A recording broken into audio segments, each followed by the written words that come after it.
मैं देख रही हूँ कि कुछ nutritionists, health coaches, even some doctors, they are promoting vitamin K along with magnesium as a supplement with vitamin D.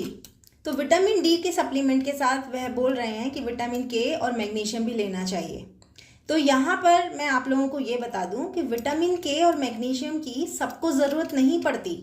Normal healthy individuals में vitamin के की और मैग्नीशियम की डेफिशिएंसी बहुत ही रेयर होती है। जो भी हम अपनी एक नॉर्मल वेरीड डाइट लेते हैं, एक बैलेंस डाइट लेते हैं, उसी से विटामिन के की पूर्ति हो जाती है। तो कुछ डाइट से मिल गया, और विटामिन के एंडोजीनियसली प्रोड्यूस होता है हमारी बॉडी में, हमारी बॉडी से खुद ही प्रोड्यूस करती है।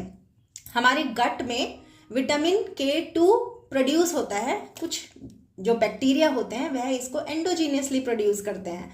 और विटामिन के1 हमें प्लांट सोर्सेज से मिलता है, जैसे सारी डार्क ग्रीन लीफी वेजिटेबल्स। अब ये विटामिन के2 में भी शरीर ही कन्वर्ट करता है। Our body takes care of everything in such a nice manner. हमें एक्स्ट्रा डाइटरी सप्लीमेंट्स की ज़रूरत ही नहीं है। और जो फाइलोक्विनोन, जो विटामिन के की दो फॉर्म्स होती हैं, के1 और के2। के1 कम बायो अवेलेबल होती है, इसका एब्जॉर्प्शन थोड़ा कम होता है, लेकिन के2 का एब्जॉर्प्शन अच्छा होता है। और के2 के डाइटरी सोर्सेज हैं आपके सारे fermented and non vegetarian food, जैसे मिल्क, चीज़, पनीर, एग्स, चिकन, फिश, ये जितने भी आपके नॉन वेजिटेरियन फूड सोर्सेज हैं, ये सब अच्छे के2 के सोर्सेज हैं। तो आप अगर नॉर्मल अपनी डाइट ले रहे हैं, उसी से आपको के2 की पूर्ति हो जाएगी। और जहाँ पे भी कहीं पे बीच में कोई गड़बड़ी हो रही है, वहाँ पे आपका शरीर खुद ही उसका ध्यान रख रहा है, तो हमें अलग से इसकी ज़रूरत नहीं है।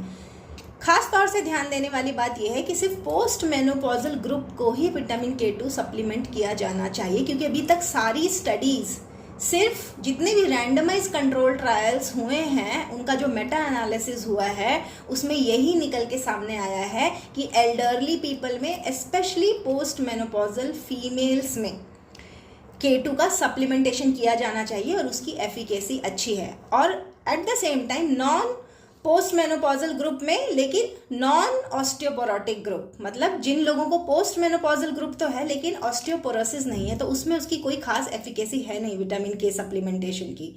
तो अभी रिसर्चेज इस पे और चल रही है और एक्सटेंडेड रिसर्च की ज़रूरत है। But there are people who are promoting vitamin K and magnesium supplements like anything, बस उसको प्रमोट कर रहे हैं ताकि इनकी सेल बढ़े। मार्केट में कोई भी नया डाइटरी सप्लीमेंट आ जाता है तो उसको अंधाधुंध बस प्रमोट किया जाता है। Be aware.